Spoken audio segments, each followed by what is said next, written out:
My daughter looked me in the eye and said, "You'd make everyone's life easier by disappearing. I'm Phelan Wilson, and I just made her wish come true." What Emily didn't know when she humiliated me at my granddaughter's birthday party is that I've been writing the checks that keep her perfect life running. The house payments, the private school tuition, her husband's failing tech company, all of it funded by the embarrassing mechanic she wanted gone. For 3 years, I've been the anonymous investor keeping Bradley's business alive, 40% owner of a company worth $12 million. And after what she said to me in front of 40 family members, I decided it was time for some brutal honesty. I didn't yell. I didn't make a scene. I just withdrew $4.2 million with a single phone call. You know what's funny about disappearing? Sometimes when you vanish, you take everything with you. I'm sharing this story because I know some of you have family who've forgotten where their blessings come from. Hit that subscribe button if you want to hear how this ends, and drop a comment letting me know where you're watching from. Trust me, you won't believe what happened next. But first, let me tell you how a simple birthday party became the most expensive conversation of my daughter's life. You have to understand something about Emily. She wasn't always like this. When her mother Sarah died 8 years ago, Emily was still calling me Daddy. Still bringing Sophie over every Sunday for pancakes. Still proud to tell people her father owned Wilson's Auto Repair on Sheridan Boulevard. That changed the day she met Bradley Roberts. Bradley comes from old Denver money. His father owns 3 car dealerships and a country club membership that costs more than most people make in a year. When Emily started dating him, I watched my daughter slowly disappear. First, it was small things. She'd correct my grammar when I spoke to Sophie. "It's Sophie and I, Dad, not me and Sophie." She'd wince when I showed up in my work clothes to pick up my granddaughter. Then came their engagement party in 2022. I'll never forget walking into that Cherry Hills Country Club ballroom wearing my best suit, the same one I'd worn to Sarah's funeral. Emily took one look at me and whispered, "Dad, maybe you should sit at the back table." The back table, with the caterers. But I told myself it was wedding stress, new relationship nerves. She'd come around. Their wedding cost $680,000. I know because I paid for it. Emily asked me for help 6 months before the ceremony. Said Bradley's family was contributing, but they needed more for the venue she wanted. She cried when she asked. Real tears. Said it was her dream wedding and she couldn't bear to scale it down. So I liquidated some investments. Transferred the money quietly. Asked for nothing in return except to walk her down the aisle. 2 weeks before the wedding, she called me. "Dad, we need to talk about the guest list." Apparently, Bradley's family had concerns about the optics of having too many, how did she put it, working-class relatives at such an elegant venue. "You'll still walk me down the aisle," she said quickly. "But maybe you could leave right after the ceremony, before the reception?" I walked my daughter down that aisle, handed her off to Bradley, kissed her cheek, and left. I watched my only child's wedding reception from the parking lot, sitting in my 2019 Ford F-150, listening to the music through the country club's windows. That should have been my wake-up call. But then Sophie was born, my granddaughter. 5 years old now, with Sarah's eyes and Emily's stubborn chin. Every time I started to pull away, Emily would send me a photo of Sophie asking for Grandpa Jimmy. So I stayed close. Quietly helped with the mortgage payments when Bradley's first startup failed. Bought Sophie that $15,000 playground set for their backyard. Fixed Emily's Mercedes every time it needed work. Never charged her a dime. And every time, the respect grew a little thinner. Last month, Emily needed me to babysit Sophie while she and Bradley attended some business dinner. I showed up at their house in Highlands Ranch, the $840,000 house I'd helped them buy, and Emily met me at the door. "Dad, you can't park that truck in our driveway tonight. The neighbors will see." My truck. The same truck I'd driven to the hospital when Sophie was born. The truck Sophie loved riding in because it was big like Grandpa. "Where should I park?" I asked. "Around the corner, on the street." I parked around the corner, watched my granddaughter for 6 hours, left before Emily got home so she wouldn't have to see my truck again. But I was about to learn that even invisible wasn't good enough anymore. The phone call came on a Tuesday morning in September. "Dad, we have a problem." Emily's voice had that edge it gets when she's about to ask for something she knows she shouldn't. I was under the hood of a 2018 Camry, but I put down my wrench. "What's wrong?" "It's Bradley's company, TechFlow Solutions. They're having some funding issues." I knew about TechFlow. Bradley had started it 3 years ago with two MIT friends, some kind of software that helps restaurants manage their supply chains. Emily was always posting about their disruptive technology on Facebook. What kind of funding issues? They need bridge financing, $2 million, just to get through the next quarter until their Series B closes. $2 million. Said like it was $20 for gas. Emily, I don't have that kind of money lying around. She laughed, not a happy laugh. Dad, I know you do well with the garage, but I'm not asking you to fund it. Bradley's family has investors lined up. Real investors. I need you to not embarrass us during the process. What does that mean? The lead investor wants to meet the whole family. Due diligence. Making sure Bradley comes from solid people. His words, not mine. I felt something cold settle in my stomach. And I told them you were consulting in the automotive industry.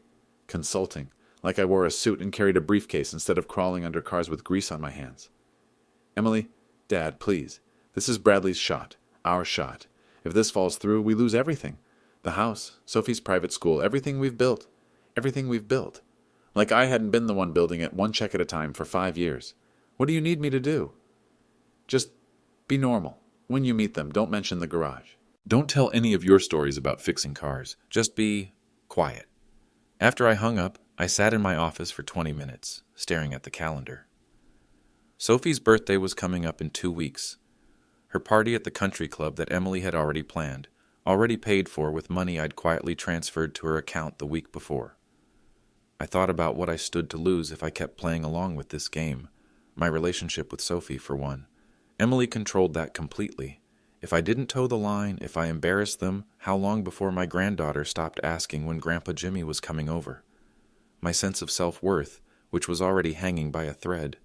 How long could I keep pretending to be someone I wasn't? How long before I started believing their version of me?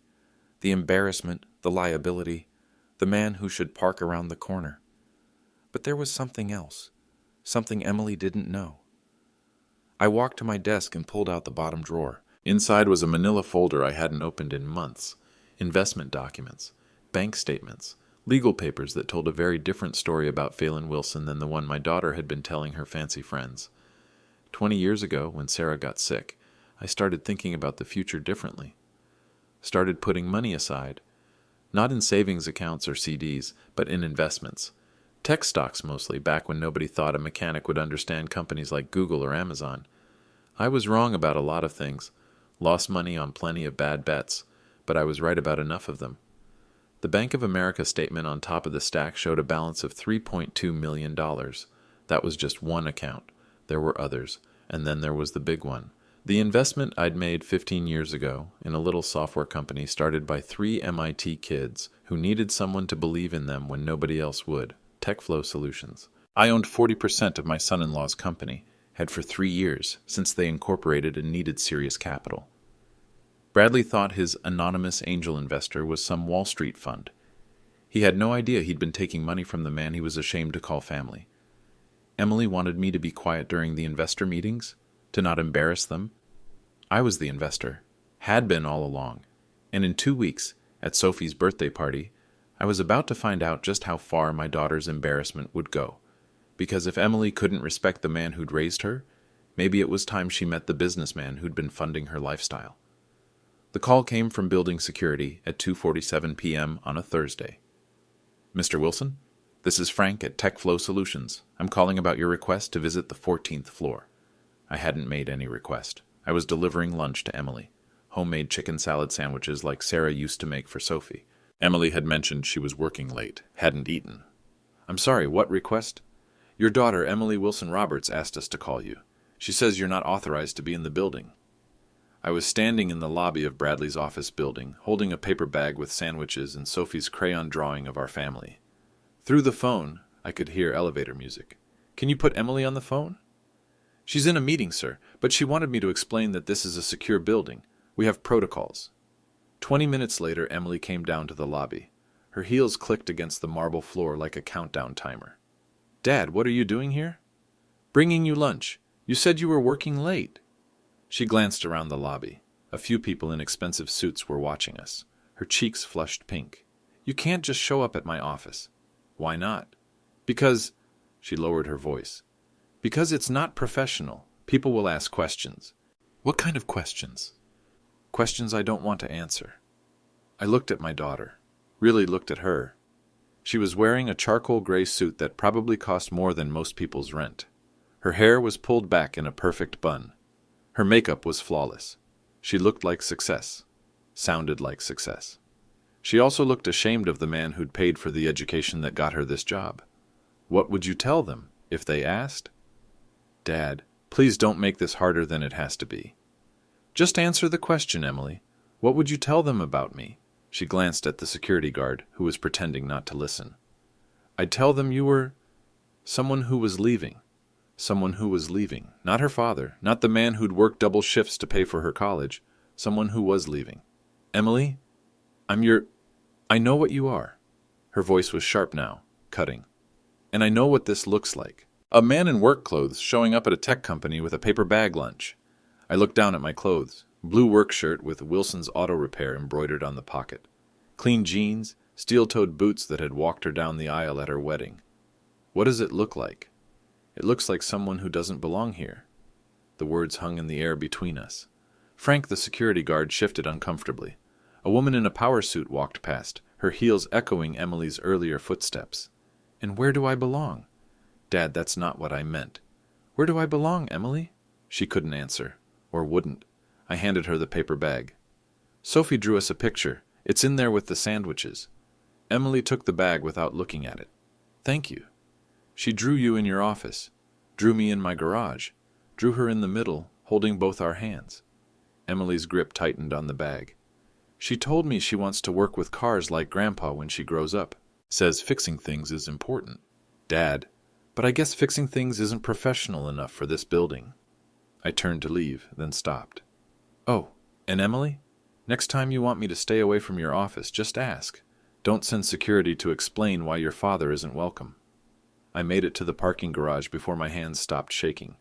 But as I sat in my truck, I realized something had shifted. For the first time in 5 years, I wasn't hurt by Emily's rejection. I was angry. And anger, I was about to learn, was much more useful than hurt. That night, I called my attorney, Patricia Davis. We'd worked together for 15 years, ever since I'd started making serious investments. She managed my portfolio, handled my contracts, kept my business affairs private. Patricia, I need to ask you something. Of course, Phelan, what's on your mind? If I wanted to attend a board meeting for TechFlow Solutions, what would that process look like? There was a pause. Phelan, you are a board member, silent partner status, but you have full voting rights. You could call a meeting tomorrow if you wanted. And if I wanted to review the company's current financial status? You're entitled to that information. It's your investment. What about current funding requests, pending deals? Phelan, you're 40% owner. There's no business deal they can make without your approval. After I hung up, I sat in my kitchen looking at Sophie's drawing that Emily had left behind in the paper bag. 3 stick figures holding hands, me in my garage, Emily in her office, Sophie in the middle. Sophie had drawn hearts over all our heads, but Emily had only seen the embarrassment of a father in work clothes. She had no idea that the man she'd banned from her office building owned nearly half of everything inside it. That was about to change. The next morning, I did something I hadn't done in 15 years. I called in sick. Instead of opening Wilson's Auto Repair, I drove downtown to the offices of Davis & Associates. Patricia had been my attorney since 2009, back when my first tech investment paid off and I realized I needed someone who understood both money and privacy. Phelan, you look tired. Patricia's office was on the 20th floor of a building 3 blocks from Emily's, floor-to-ceiling windows, mahogany desk, diplomas from Harvard Law on the wall. She was 52, sharp as a knife, and one of the few people who knew exactly how much money I'd made over the years. I need to understand my options with TechFlow. She pulled out a thick file folder. I was wondering when you'd ask. Bradley's been sending increasingly desperate emails about their funding situation. He's been emailing you directly? He thinks I represent the Anonymous Investor Consortium. Has no idea it's just you. She opened the folder. They need $2 million in bridge financing by October 1st, or they'll have to start laying off staff. What happens if they don't get it? Company folds. Your investment becomes worthless. I stared out the window at the Denver skyline. Somewhere down there, Emily was probably in another meeting, probably telling people her father was a consultant instead of a mechanic. What if I wanted to reveal my involvement? Patricia leaned back in her chair. That's your right. You've been remarkably patient, staying anonymous all these years. Most investors your size would want board meetings, quarterly reports, input on major decisions. I didn't want to complicate Emily's life. And how's that working out for you? I told her about the office incident, about Emily's embarrassment, about feeling like I was disappearing from my own family. Patricia listened without interrupting. When I finished, she was quiet for a long moment. Phelan, can I speak to you as a friend, not just your attorney? I nodded. You've been invisible for too long. You've let them create a version of you that serves their narrative, and now you're trapped in it. She pulled out another document, a bank statement I recognized. This account generates $89,000 a month in dividend income. Your real estate portfolio is worth $4.1 million. Your tech investments are valued at over $12 million. She spread the papers across her desk like a dealer showing cards. You're not just Emily's father who fixes cars. You're a successful businessman who chose to stay humble. There's a difference. Emily doesn't see the difference. Because you haven't shown her. Patricia walked to her window. There's something else you should know.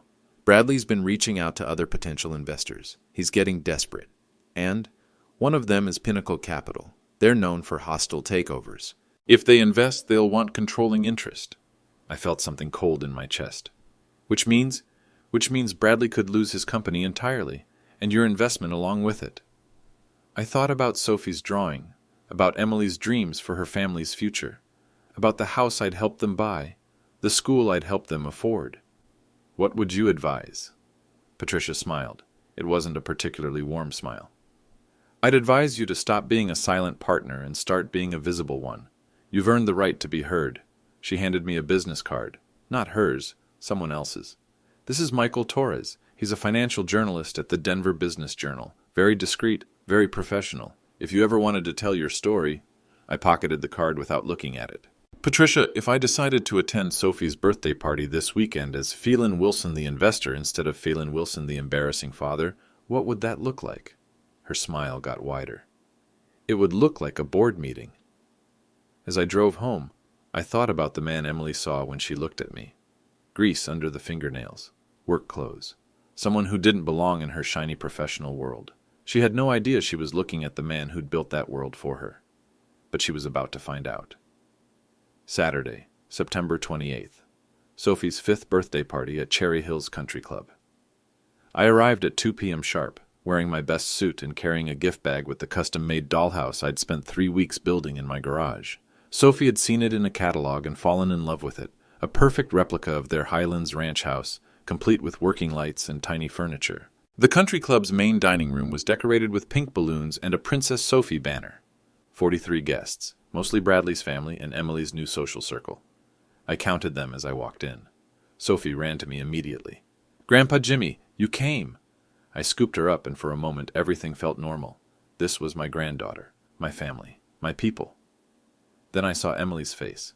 She was standing near the buffet table with Bradley's mother, Patricia Roberts, not to be confused with my attorney, Patricia Davis. Patricia Roberts was old Denver money, the kind of woman who measured people by their zip codes and club memberships. Emily excused herself and walked over to us. "Dad, you made it." Her smile was tight, practiced, the same smile she'd worn at her wedding when she'd asked me to leave early. "Wouldn't miss my granddaughter's birthday." "Of course not." She glanced at my suit. "You look... nice. Nice." Like she was surprised I owned clothing without grease stains. Sophie was tugging on my sleeve. "Grandpa, did you bring my present? Did you finish it?" "I did, sweetheart. Want to see?" I set the gift bag on a nearby table and pulled out the dollhouse. Sophie's eyes went wide. "It's our house. Look, Mommy. It's exactly like our house."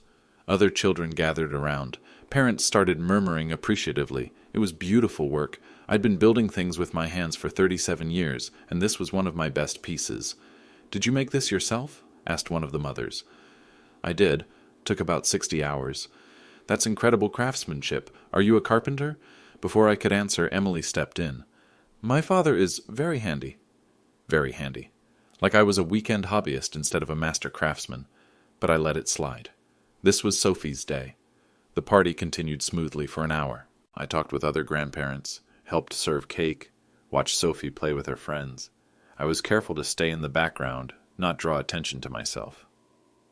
Then Bradley's father, Robert Roberts, approached me during the gift opening ceremony. "You must be Emily's father." Robert was 68, silver-haired, wearing a suit that cost more than most people's cars. He had the kind of confidence that came from never having to check a price tag. "Phelan Wilson, good to meet you." "Robert Roberts, I understand you work in the automotive industry." Emily's version of my biography. I glanced over at her, but she was busy helping Sophie with a particularly stubborn bow. "That's right." "What aspect? Sales? Management?" The conversation could have gone smoothly. I could have deflected, changed the subject, kept playing the role Emily had written for me. Instead, I told the truth. "I own an auto repair shop. Fix cars." Robert's expression shifted slightly. Not disgust exactly, but a subtle recalibration. Like he'd been talking to one type of person and suddenly realized he was talking to another.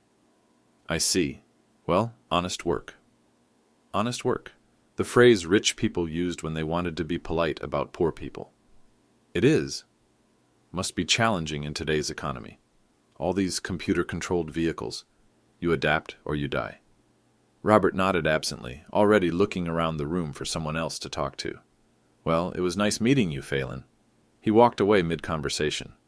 Didn't even wait for a response. I stood there for a moment, watching him rejoin his circle of friends near the bar, watching them glance back at me and whisper. That's when I heard it. Emily was standing 10 feet away with Bradley's mother and 2 other women. Their voices were low, but not low enough. "He seems nice," one of the women was saying. "He is," Emily replied. "He just doesn't really fit in with our crowd." "What does he do?" Emily hesitated. I watched her face change, watched her make a decision. "He's between opportunities right now." Between opportunities. Like I was unemployed instead of owning a successful business. "Oh, that's hard," said Bradley's mother, "especially at his age." "It is, and honestly—" Emily lowered her voice further, but I could still hear every word. "If you want to know the truth, sometimes I think life would be easier for everyone if he just disappeared." The room didn't stop. The party continued around me. Children laughed, adults chatted, servers refilled glasses. But for me, everything went quiet. My daughter, the woman I'd raised alone after her mother died, the woman whose education I'd funded, whose wedding I'd paid for, whose house I'd helped buy, had just told a room full of strangers that life would be easier if I disappeared. I looked at Sophie, who was playing with the dollhouse I'd spent 60 hours building for her, at the pink balloons I'd helped pay for, at the country club membership that my money had made possible. Then I looked at Emily, who was still talking to Bradley's mother, probably explaining how embarrassing it was to have a father who worked with his hands. I walked outside to the country club's terrace and called Patricia Davis. "Patricia, it's Phelan. I need you to come to Cherry Hills Country Club, now." "Phelan, what's wrong?" "Bring the TechFlow files, all of them." "Phelan, it's time for a board meeting." When I walked back into the dining room, Sophie ran up to me. "Grandpa, where did you go? I want to show you my other presents." I knelt down to her level. "Sweetheart, Grandpa has some business to take care of. But I'll see you very soon, okay?" "Promise?" "I promise." I kissed her forehead and stood up. Emily was watching from across the room, probably wondering why I looked so calm. She was about to find out that sometimes the quietest people make the loudest decisions. Patricia Davis arrived at 3:47 p.m. I watched her walk into the country club's main dining room carrying her signature leather briefcase, the one with the gold clasps that had closed more high-stakes deals than most Denver lawyers see in a lifetime. She was dressed like she always was for important business, navy suit, pearl earrings, the kind of quiet authority that made million-dollar investors listen when she spoke. The party was winding down. Most of the children had moved outside to the playground, their parents following with coffee and cocktail refills. Emily was near the gift table, organizing Sophie's presents into neat piles. She looked up when Patricia entered, probably wondering who this professional woman was and why she was here. "Phelan?" Patricia approached me with the focused calm she brought to every business meeting. "I have the documents you requested." Emily's head turned at the sound of my name. Her expression was curious but not yet concerned. "Thank you for coming so quickly." Patricia set her briefcase on the nearest table, the same table where Sophie's dollhouse sat surrounded by wrapping paper and birthday cards. "Should we find somewhere private to discuss this?" "No, here is fine." I raised my voice slightly, not shouting, just loud enough to carry across the room. Ladies and gentlemen, could I have your attention for a moment? Conversations stopped. Heads turned. Emily's face went pale. Dad, what are you doing? I ignored her and continued speaking to the room. I apologize for interrupting Sophie's birthday celebration, but there's some business that needs to be addressed. Bradley appeared at Emily's side. His face was confused, embarrassed. Phelan, maybe we should... Bradley, I'm glad you're here. This concerns you directly. Patricia opened her briefcase with 2 precise clicks. Inside were manila folders, legal documents, and bank statements, organized with the efficiency of someone who'd been managing complex investments for 20 years. Patricia, would you please explain to everyone who you are? Certainly. Patricia's voice carried the same authority she used in boardrooms. I'm Patricia Davis, senior partner at Davis & Associates. I've been Mr. Wilson's attorney and investment manager for 15 years. Emily's confusion was shifting to something that looked like panic. Dad, what is this about? It's about honesty, Emily. I picked up the first document Patricia handed me. A corporate filing from the Colorado Secretary of State. Bradley, you know your company, TechFlow Solutions, has been looking for bridge financing. Yes, but I don't understand. $2 million to get through the next quarter. Bradley nodded slowly. The room was completely quiet now. Even the servers had stopped moving. And you've been corresponding with an anonymous investor consortium about providing that funding. That's right. I held up the document. Patricia, would you please read the name of TechFlow Solutions' largest shareholder? Patricia took the document, her voice clear and professional. According to Colorado state filings, the largest individual shareholder of TechFlow Solutions with a 40% ownership stake is Phelan E. Wilson. The silence that followed was complete. Emily's mouth opened, but no sound came out. Bradley stared at the document like it was written in a foreign language. Robert Roberts, who had dismissed me an hour earlier as someone who did honest work, took a step forward. I'm sorry, what did you say? Patricia continued reading. Mr. Wilson has been the company's primary investor since 2021, providing initial seed funding of $1.8 million and subsequent capital investments totaling $3.6 million. I watched Emily's face change as the numbers sank in. $3.6 million. More money than she'd probably imagined I'd seen in my lifetime. That's impossible, Bradley said. Our investor is a fund. Pinnacle Partners. No, Patricia replied calmly. Pinnacle Partners is the shell company Mr. Wilson established to maintain his privacy. He is your investor, Bradley. He always has been. Emily found her voice. Dad, this isn't funny. You're right. It's not funny at all. I took the second document from Patricia, a Bank of America statement dated 3 days earlier. Patricia, would you please share Mr. Wilson's current liquid assets? Mr. Wilson maintains several investment accounts. His primary account shows a current balance of $3.2 million. His real estate portfolio is valued at $4.1 million. His total investment portfolio, including his stake in TechFlow, is valued at approximately $12.4 million. The room was so quiet I could hear the grandfather clock in the lobby ticking. Bradley's mother, Patricia Roberts, was staring at me like I'd grown a second head. The woman who had patronized me, who had agreed that my presence made life easier for everyone if I just disappeared, was realizing she'd been talking to a millionaire. I don't understand, Emily whispered. It's simple. For the past 3 years, your husband has been taking investment money from the man you're embarrassed to call your father. I turned to address the room again. Emily told some of you that I'm between opportunities. The truth is, I own Wilson's Auto Repair, 15 rental properties in Denver, and 40% of one of Colorado's fastest-growing tech companies. Bradley was shaking his head. But you're a mechanic. I am a mechanic. I'm also a businessman. I'm also Emily's father. I'm also the man who paid for her education, her wedding, and the down payment on your house. I looked directly at Emily. I'm also the man whose daughter just told 40 people that life would be easier if he disappeared. Emily's cheeks flushed red. Dad, I didn't mean... Yes, you did. Patricia handed me the third document, the one I'd been saving for last. This is a withdrawal notice for TechFlow Solutions bridge funding. I signed it this morning. Bradley's face went white. You can't do that. I can, and I have. As of Monday morning, your company will need to find $2 million from someone else. I folded the document and put it in my jacket pocket. Patricia, thank you for coming. I think our business here is concluded. As Patricia packed her briefcase, I walked over to Sophie, who was still playing with her dollhouse, blissfully unaware that her birthday party had just become a business meeting. "Happy birthday, sweetheart. Grandpa loves you very much." Then I walked out of the country club, leaving behind a room full of people who had spent the afternoon looking down on a man worth $12 million. Sometimes the best revenge is just telling the truth. Monday morning, 8:15 a.m. I was under the hood of a 2020 Honda Civic when my phone rang. "Dad, please, we need to talk." Emily's voice was small, shaky, nothing like the confident professional who had been ashamed of me 3 days earlier. "I'm working, Emily." "Dad, you can't do this. Bradley's company is Bradley's company, not mine anymore." I continued working on the Honda while we talked. The customer needed it by noon, and a commitment is a commitment.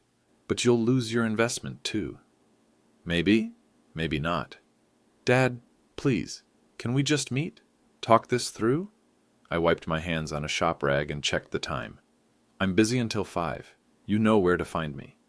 At 5:23 p.m., Emily walked into Wilson's Auto Repair. She looked around the garage like she was seeing it for the first time. 3 work bays, hydraulic lifts, tool chests, organized with 37 years of precision. A business that employed 6 people and generated enough profit to fund the lifestyle she'd been living. "I haven't been here in 3 years, she said quietly. "I know." She sat on a folding chair near my desk. "Dad, I need to ask you something, and I need you to be honest." "I'm always honest. That's been the problem." "Did you really pull the funding?" I showed her the paperwork. Withdrawal notice, dated and signed. Copy of the email sent to Bradley's business account. As of this morning, TechFlow Solutions has 72 days to find alternative financing. Emily stared at the documents. "Why?" "Because respect isn't optional, Emily." "I never disrespected you." I sat down across from her. "On Saturday, you told 40 people that life would be easier if I disappeared."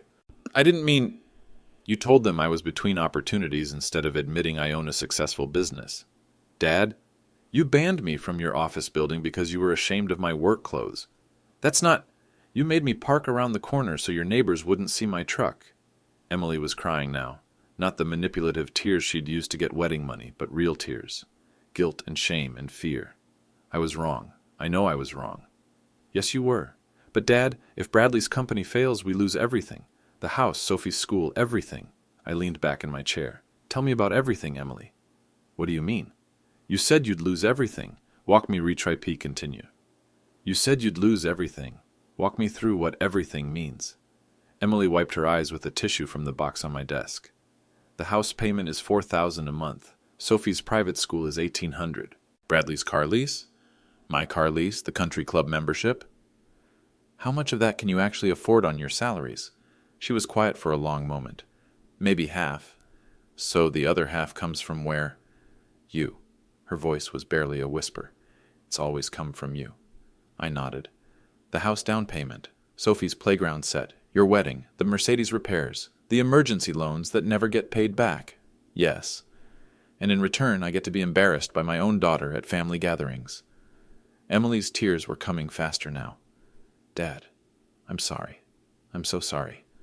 "Sorry isn't enough anymore, Emily."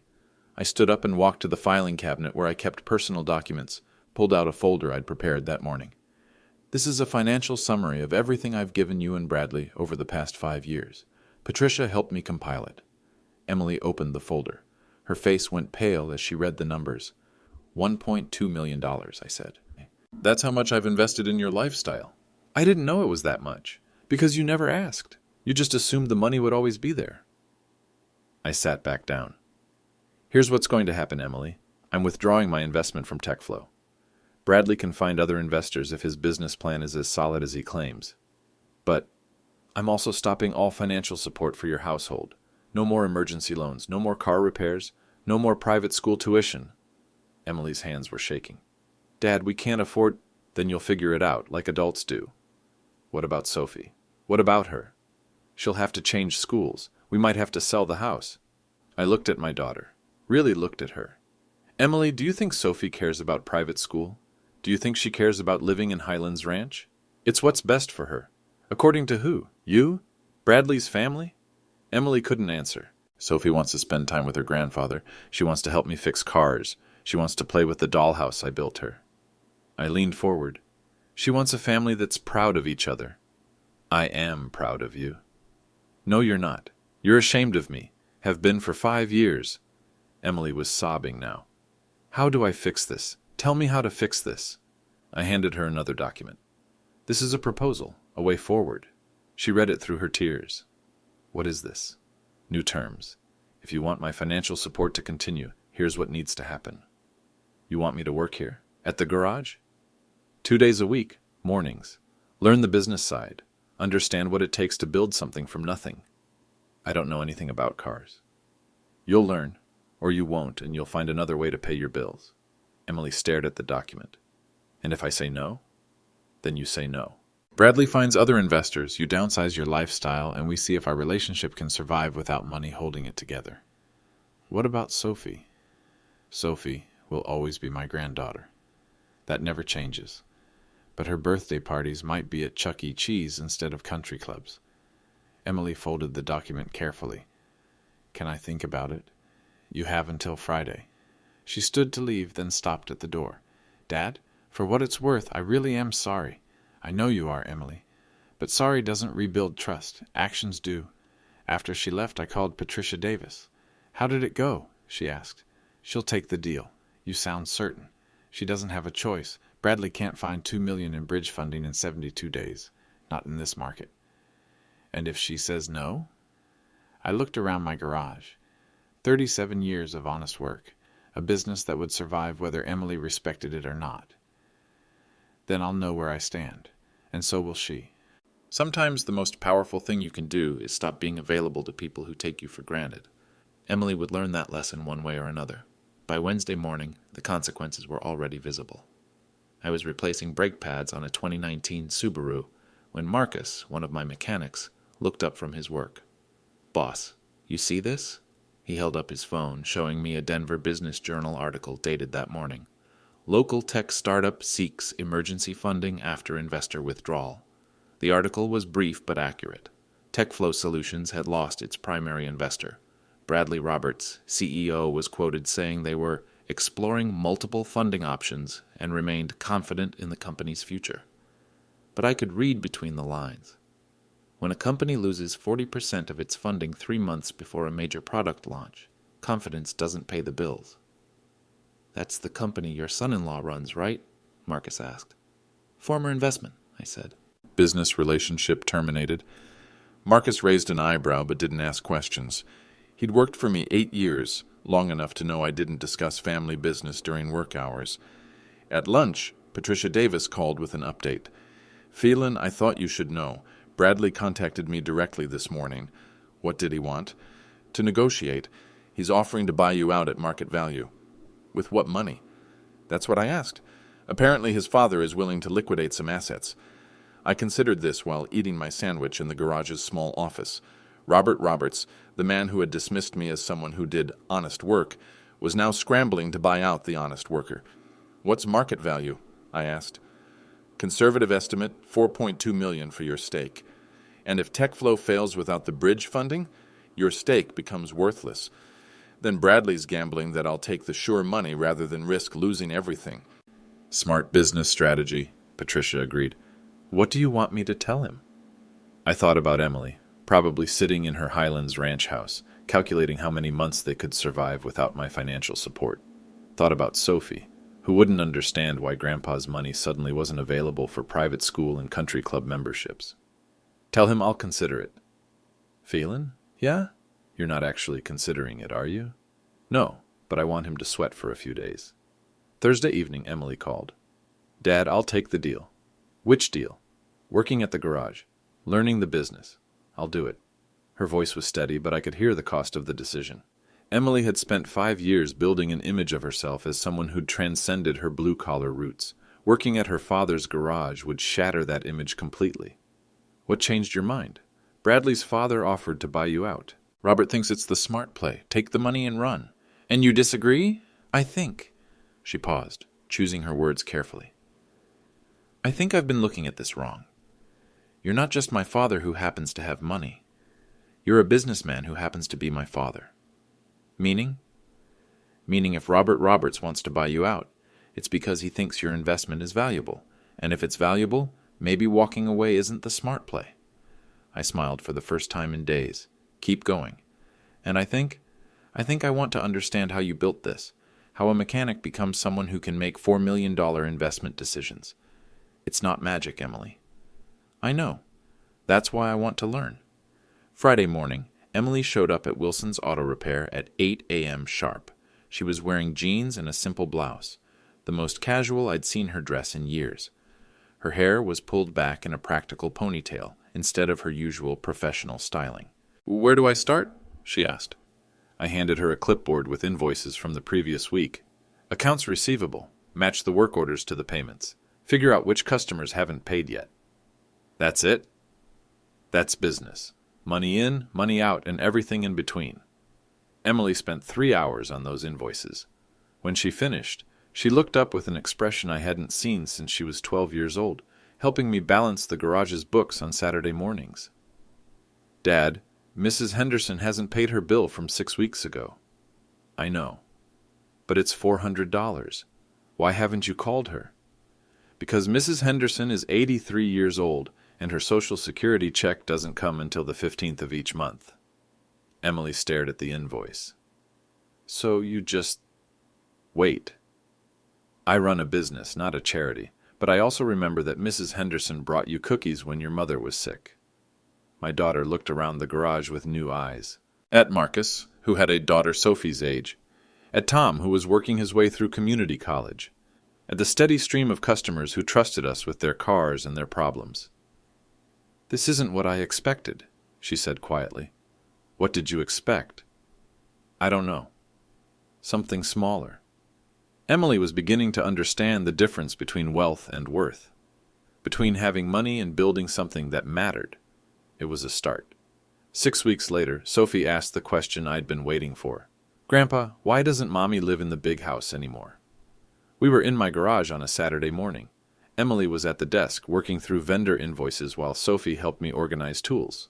The new routine we'd settled into. "Sometimes people move to houses that fit them better," I said. Emily and Bradley had sold the Highlands Ranch house in October, moved to a smaller place in Lakewood, 15 minutes from the garage.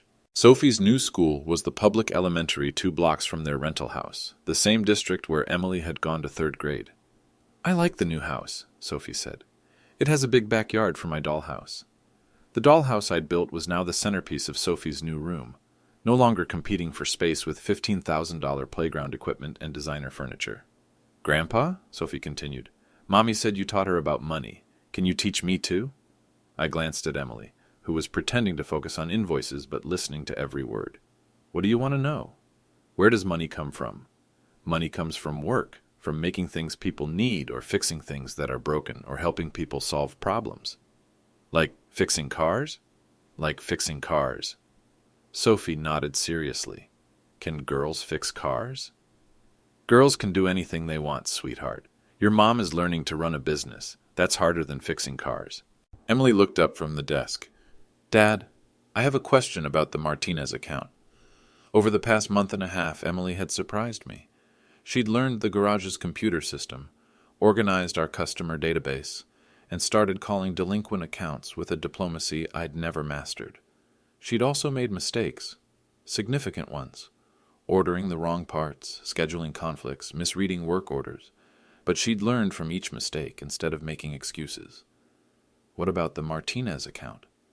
They want to set up a payment plan for their transmission repair, $800 over 4 months. What do you think? They've been customers for 6 years, never missed a payment. I think we should do it. I nodded. Write it up. Emily had stopped asking permission for every decision 2 weeks ago, started trusting her own judgment, started thinking like someone who understood that business was about relationships, not just transactions.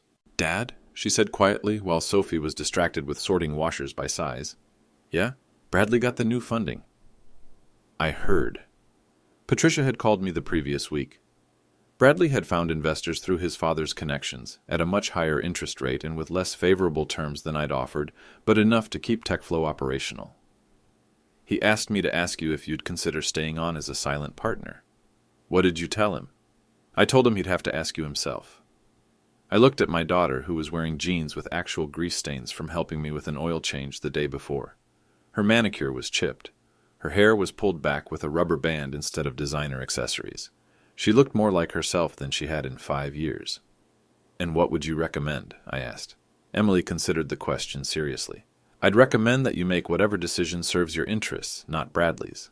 And if that decision doesn't include tech flow, then it doesn't. You taught me that you can't build a relationship on one person's convenience." Sophie finished organizing the washers and climbed onto my lap. "Grandpa, are you and Mommy friends again?" I looked at Emily, who was watching us with an expression I couldn't quite read. "We're working on it, sweetheart." "Good. I like it when my family is together." As we cleaned up the garage that afternoon, Emily asked one more question. "Dad, do you forgive me?" "I forgive you. But more importantly, do you respect me?" She was quiet for a moment. "I respect what you built. I respect how you built it. And I respect that you gave me a chance to be part of it." That's all I ever wanted, Emily. Family isn't about money, but it is about respect. And respect, I'd learned, is something you can teach, if you're willing to stop accepting anything less. If you've made it this far, I'd love to hear your thoughts. Have you ever had to set boundaries with family? Let me know in the comments where you're watching from.